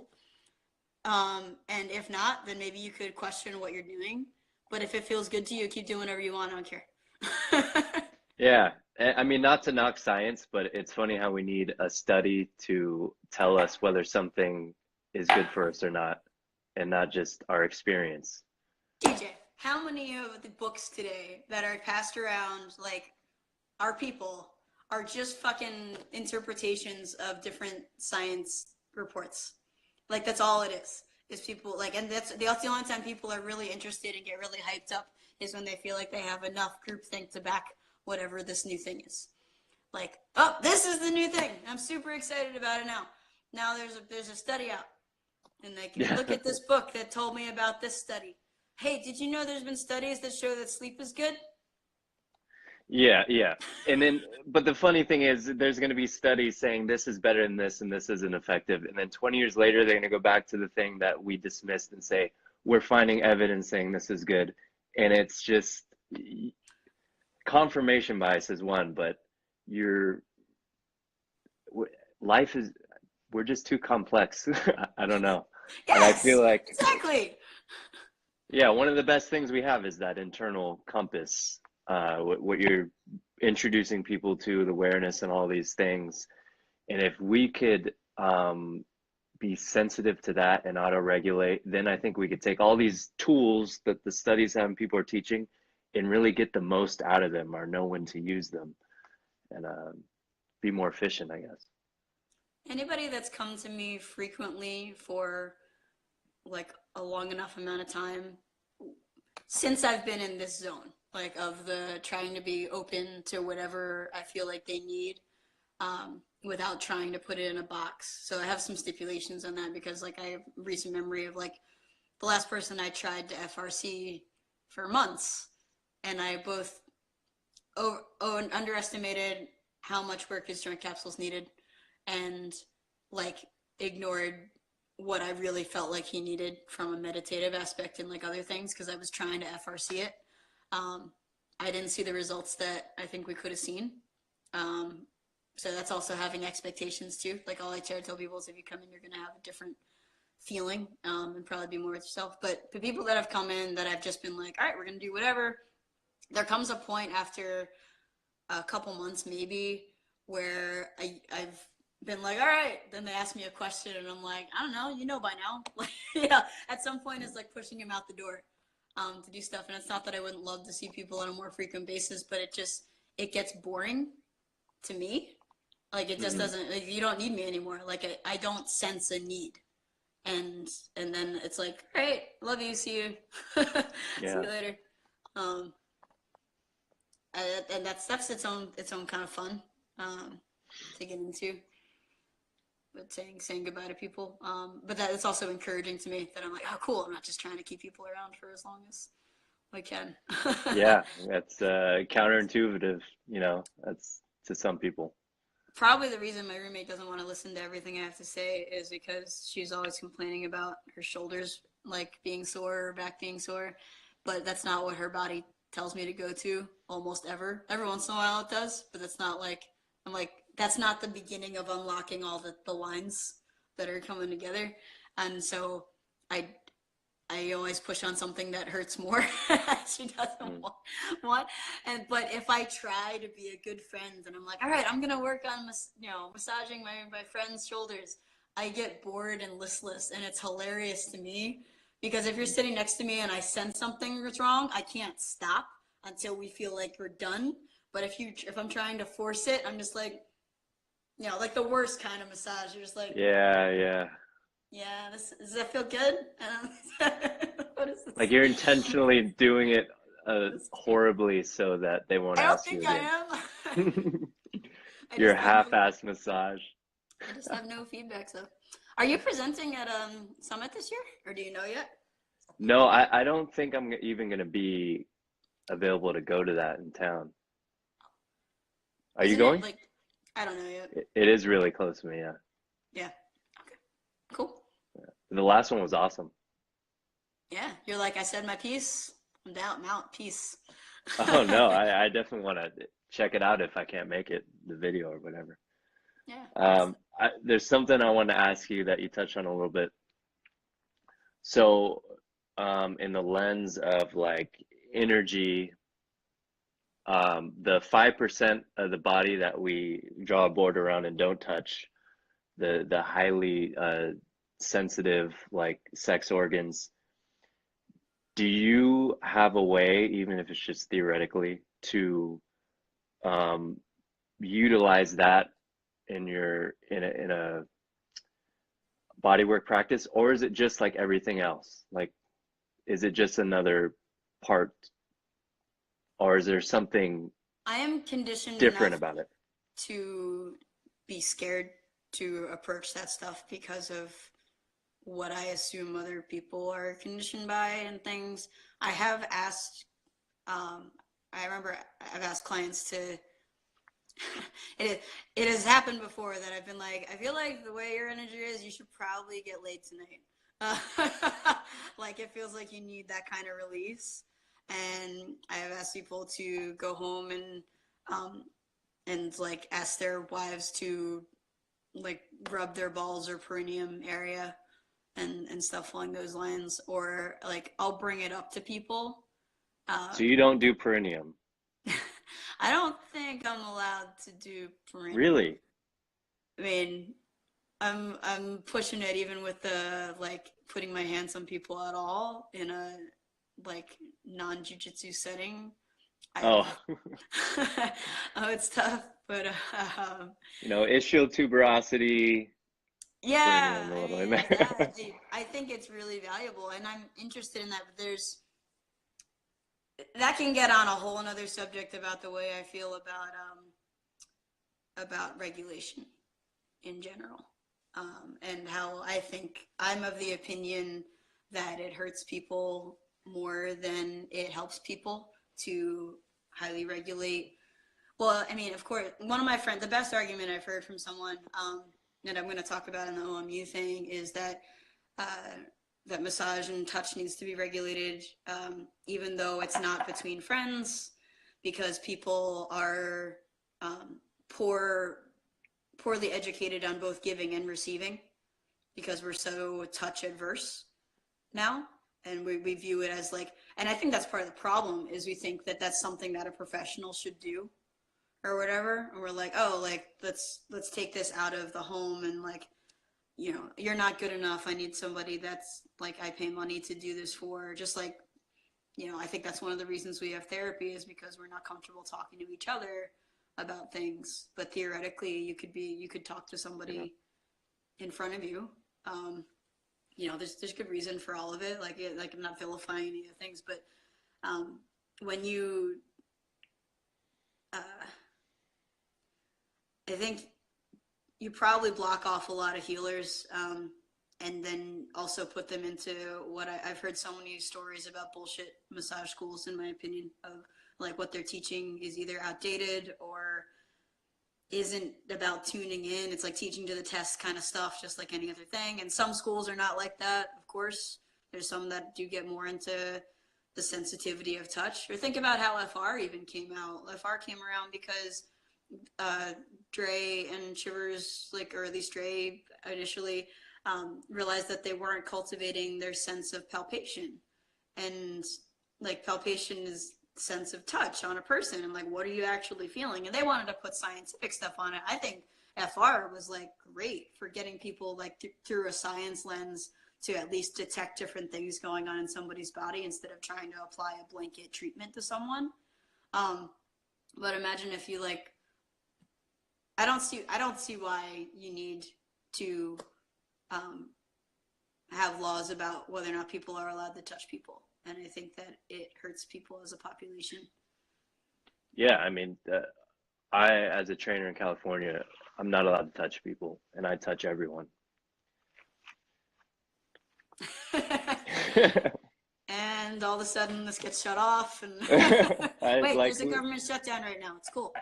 This is yeah, no one's out there going after people. I think it's more of a client protection thing, but I mean, and I think that and that's why I like to teach people more than anything to speak up for themselves when stuff doesn't feel right, because you shouldn't just trust everybody, right? There's the book The Gift of Fear by Gavin Vanderbecker, something like that, which I've only read part of, but I kind of got the initial points, where it's this guy that's worked with all the top levels of law enforcement around the world. And basically he can interview any victim and bring them to a point where they realize that at some point they ignored their intuition, is essentially what it comes down to. That they noticed something was wrong and they convinced themselves to keep going. And I think that's like everything. So yes, people should respect their sense of fear, and people are more likely to respect their sense of fear. And then where I bring the fairy dust in is like, I think intuition is the other side of fear. It doesn't take much convincing for people to say that, oh, you were afraid, you were totally right to leave, but if they just feel, I have a feeling that I should go, people are like, that doesn't make any fucking sense, just stay. Like, does that make sense? Like, I think that intuition is what guides you towards good things that you can't logically explain. Mm-hmm. And that fear is something that guides you away from things that are probably going to cause you harm. And then you get to decide, building up tolerance to different things and balancing that out as well. There's got to be an evolutionary function to those. Exactly. Yeah. Like, why would I be able to sense these things? Like, even playing games, as far as like somebody popped in your head randomly, which I don't really believe in the random stuff anymore. And like you message them and it turns out that it was, they really needed to talk. That's what happens all the time. And that's another thing that last year I would have said, bullshit, because of probability, and these things happen all the time. It's inevitable. But then, dude, I've had the craziest synchronicities lining up where I don't know. I can't explain it.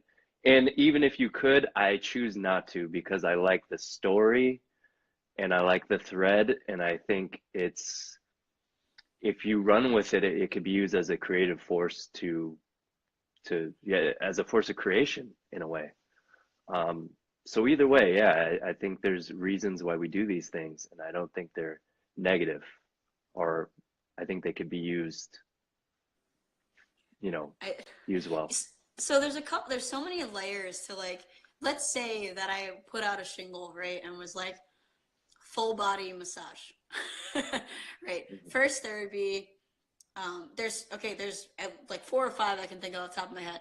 One, masseuses, like people that have LMTs and stuff, have been fighting the image forever that they are sexual people, like that they give sexual things out, right? Like I don't do that, and they get really offended. I mean, I've been in some massage groups on Facebook, like, and just like watch conversations and stuff. People get really bent out of shape with any allusion to like that they do anything sexual. Okay, so A, I'm not a whore because apparently that's evil, you know, Whoa, right? they're And then sex practitioners, and and I have then much respect for them. I do too. And then and I think you should be able to do whatever you want. And then legally, I'm sure there's different kinds of training. I think there's like specific training you could have, like to be allowed to counsel sexually. Dude, there And is. so there's that, and which probably has its own insurance and probably has its own whole economy around it, both government and private. Um, and then you have the widespread suppression of sexuality, which means that people are going to assume that's what you're going to do, and they're going to rush in and look for that and probably be fucking weird. Even if that's not what I sense that they need at that time, there's probably going to be just like talking about, oh, Tantra doesn't ignore sex, therefore it's all sex. You know, like, oh my God, you allow sex? That means I get to have sex with you, right? And I'm like, no, that's it if your body needs it and it feels right in our energetic fields. That would be a thing that would be good for the world, the universe, because that's what it seems like, you know. And yet there's probably that much more of a need for that because there's so much suppression and people are afraid to ask about stuff and ashamed and you know, worried. And there's so many people that, like, how few people are in touch with or I guess, you know, that's not like how much shame people carry around regarding sex or regarding anything that they are interested in, even that they just feel like their immediate bubble of social circle would not be okay talking about. And you might find a social circle that isn't, that is cool with that and able to talk about things and has way better communication as a result. Yeah. But that's like all the things I think about if I think about like, okay, legally wouldn't be allowed to, probably would invite a weird group of people, but at the same time, I'd want people to be okay with themselves if that is truly what they need. So there's a lot of thought about that because it's been placed on this pedestal and this segregated part of the body. But you know, if it's so highly innervated and there's so much emotion attached to it, wouldn't it be a better argument that actually there needs to be way more work? Like the pendulum's way farther in that direction than it needs to be, and we need to pull back the blinds and allow people to engage in ways that don't ignore 5% of the human body or whatever. Yeah, I mean, even outside of that area, there's places you concentrate more on, maybe meridians or energetic centers or whatever points that just correspond to maybe need more attention. So yeah, it makes sense that that's probably a big one. If we look at it objectively, right? And I wish, there was a joke in there. yeah, yeah, yeah. So I've experienced a rub and tug before. Not intentionally, it was kind of just offered during. Okay. And yeah, it was depressing. Thank you for sharing that.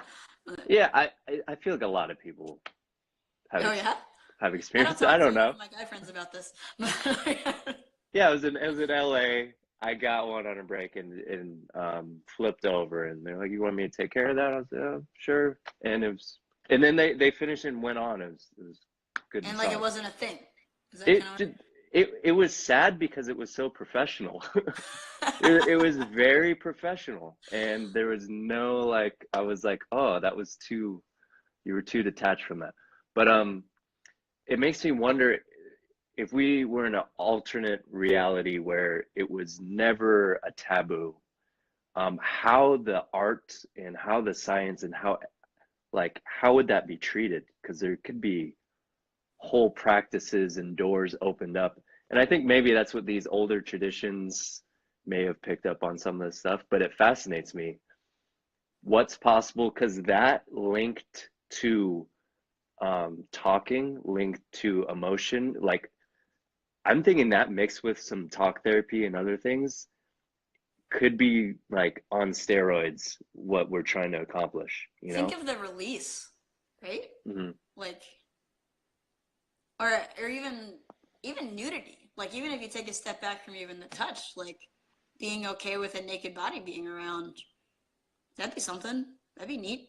But I think you're totally right. Like, if we're giving so much power to that area, then we should probably treat it as powerful. Makes sense. Yeah. Yeah, like, There's a cool documentary, I think it's on Netflix. It's called Sex Magic. okay. And it's a place in Arizona where they do sex therapy. And it's like licensed and everything. And it's amazing, like the work they do. And not all of it is like sexual, really. Some of it is just kind of what you're talking about. Maybe they just like cuddle, like and someone needs it and they talk about their past. But yeah, it seems like a huge tool that could be used. And yeah, I just wonder how far that goes down. There's got to be And people just out there pushing it. imagining if you brought down those barriers, like you said, like what would the world look like as a whole if it wasn't like, oh, I heard that somebody in Arizona does that. Let me go book a flight. If that Yeah, were readily available to people. because we're already in a very, I feel like males nowadays, it's a very like sexually frustrated uh, climate. And yeah, I think if we look at it as a release or way to work through things, I think it could only help people outside of that situation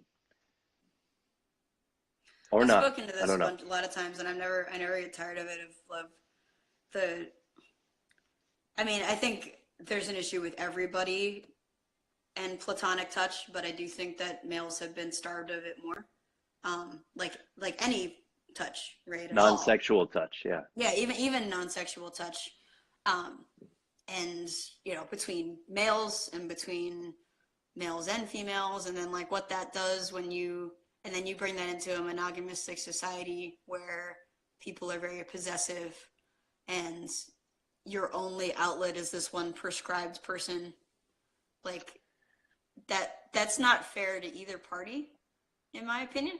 um, of like putting that kind of pressure on one person. And I mean, I'm of the idea that like if I'm dating somebody, like whatever is good for them is what I want them to do. I'm gonna speak up about anything that bothers me, and we can talk about it.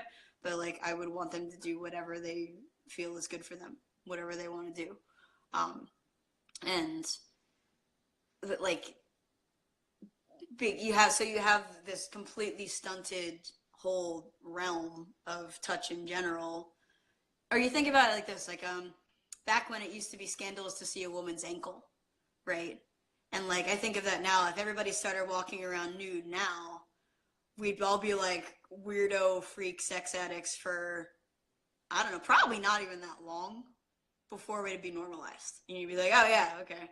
We'd Like, probably be like dressing people up head to toe, uh, covered, and that would be a fetish. yeah, oh yeah, sure, right? You're gonna figure out something on those lines. It's weird to like to make something natural be weird. Like I spent a lot of weird time this year getting okay with having body hair, and then like before I knew it was a movement, because apparently that was a thing So in you do the January. armpits? Did the armpits and my legs, which I've never done before. And it was really emotional. It was a really weird emotional thing for me to get okay with it. And I would like stare at and like still like hide my legs and jiu-jitsu and stuff. But luckily I'm in like a really open environment too, where there's other people that don't shave and like don't give a shit. So I have good examples in front of me. But just being like, no, this is fine. Or like not wearing a bra or like all these things. And it's like, when I'm Free thinking the about like, why boobs, would this yeah. not be okay? What do you say? Free the boobs, Free the yeah. boobs. But and then I see people that are all about freeing. I see sometimes on the feminist side of things, people being all about don't shave, free the boobs, I'm not posting this for you, all these things. And then if somebody expresses a sexual desire towards them, like they're all about nothing they do being vilified, but they don't allow that for others. Does that make sense? Yeah, yeah. And okay, yeah, okay, you're entitled to whatever, but I try to ferret out anytime my principles are not universal and question that. Like, why is it okay for me but not for you? Why do I feel like it's important for me to feel loved and appreciated no matter what I decide to do with my body or my thoughts or whatever, but it's not okay for you, and so on and so forth. You know, of course, the buck stops with consent. You know, if somebody says no, that's it. That is it. And we say, like in jiu-jitsu, like, when does it go from, you know, when does it become a fight is when somebody lays a hand on you and doesn't let you leave. You know, up until that point, you could just walk away. And that should be something people practice as well. And we actually even role play with that in jiu-jitsu now about stopping, about like having people pair up and then tell each other they don't want to train with each other and walk away and find a new partner, because overcoming those social anxieties about it's not your problem. We want people to tune in, say if they feel like they don't want to train with this person, they don't need to have a reason, and they're a big boy, they're a big girl, they're gonna be okay. Like, you don't have to make up some lie about it, or you can if you want to, and just like practice saying no to people. And hopefully, I mean, that could be the most powerful thing they learn in the safe space of the jiu-jitsu mat, is going out into the world and saying no to somebody because they were like, oh, right, I at least practiced this once. Like, that could be bigger than anything, than, you know, and probably easier to integrate than knowing all the steps to an armbar, which is way far down the line if something went wrong, you know. Yeah. Like, Non-starter. Yeah. yeah, right. Do you notice, since you've let your body hair grow, do you notice a difference in subjective feeling? Subjective feeling, I'm sorry, like Do you about feel any myself. different? No, I mean like energetically, physically. Do you notice a That's a good difference? question. um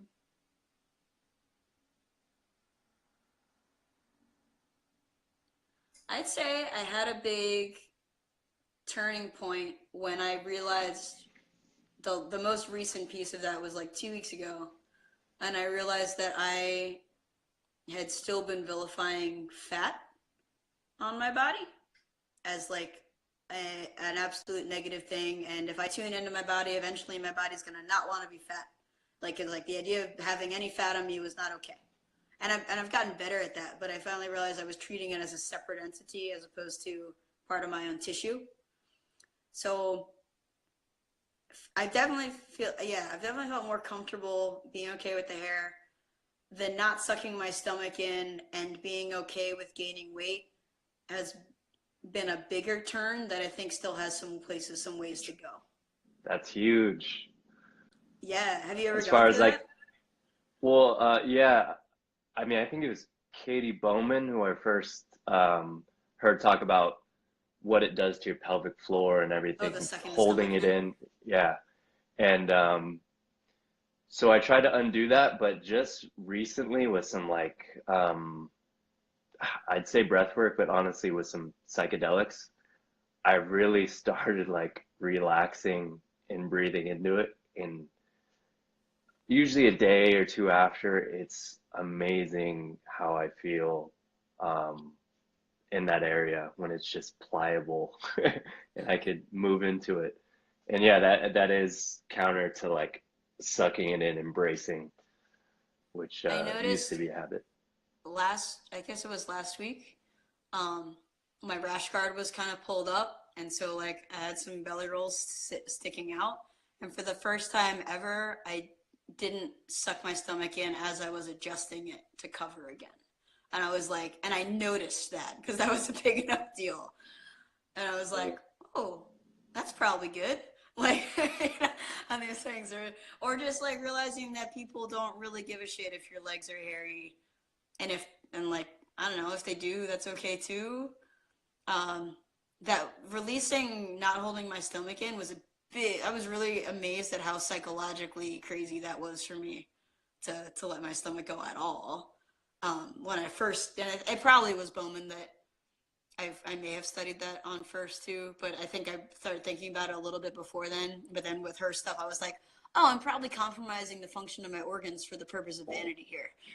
that might matter. Right. God, I wonder how many other things we're doing that with. Just things we're indoctrinated with, cultural norms that are having an impact on our function. There's probably so many. And that's kind of the biggest window that I try to give people. And the word mirror has come up a lot in sessions with me of just like I love people. Like I have a loving space of whatever you really are feeling, and sometimes stuff you're not even aware of yet. And I've also felt the need to post the counter to that of like, that doesn't mean that I'm gonna sleep with you because I love you, or that doesn't mean that like unconditional love means that no matter what our relationship is, I still love you, no, even if it's not in a way that you think love is. And I had a lot of lessons with that just with my own family about like, oh wait, like because I don't recognize this form of love, that doesn't mean that it's not there. Or because even if they don't recognize it from me, I still know that I love them. So then project that out to the larger population of like, interesting how that goes. The 5 languages of love. Yeah, I haven't read that actually. I'm aware of it. Do you know what your love language is? I think Let me take some notes. Touching. Oh, is it? No. But I'm not a touchy. I'm more like a than a talking, you know, like aggressive touch. Hey, yeah, good stuff. Good job, but I just punch them. Yeah. So your friends should know, like G Money and stuff should know if you punch him what you're really saying. Oh, G Money gets a lot of touch from me. The lucky man. Matt also trains with you, right? Matt Owen or something? Oh yeah, he trains out of the gym, yeah. He and I have a weird like meme-based relationship. I don't even know how it started, but like half the memes have to do with cocaine, which I've never done, but like somehow that started to be a thing. Oh. I don't know. That's our love language is memes. Apparently, I don't think I've ever had like a real conversation with him, but cocaine is a language of love in itself. I didn't know, and I've never done any psychedelics. Like, and I keep. You're a very psychedelic person, Samantha. What? You're a very psychedelic person. And I hear that a lot, which, you know, I'm not against the idea. If I were in a situation where and I asked myself, you know, the ask permission thing, if it was like, oh, nope, this feels like something I want to do, I would do it. Like I tried weed for the first time in the last year once, you know, which, you know, like it's not even like a sample size, right? And I was like, okay, I can see something, whatever, that was fine. Yeah. These things, but I always wonder about that too. Like, I don't think we need anything besides ourselves, especially when you get into like holotropic breathing and stuff, right? Like, I don't, you know, it's not that it's not cool to do plant medicine and stuff like that. I'm just always interested in like, well, if I keep coming to conclusions that I see other people come up with, and I take this to the scientific study too. Oh, great, there's a study to support this thing I suspected now. Oh, great, there's a psychedelic element that people keep saying over this thing that I thought. Like, I'm like, well, I guess I'm okay right now. Yeah, psychedelics are the genitals of bodywork. What? Sure. It's just a 5% of it that we have demonized somewhat, but it's just part of the equation. Yeah, you don't need it. I mean, I love Aubrey Marcus. I mean, I'm still a little bitter because I got turned down for his like year-long mentorship thing, but it's cool. I know that everything happens for me and not to me. So Samantha, we're gonna be done in 15 seconds. I want to say thank you. Looking forward to you presenting an OMU, and we love you. Love you too, man. All right. All right. Peace. Peace.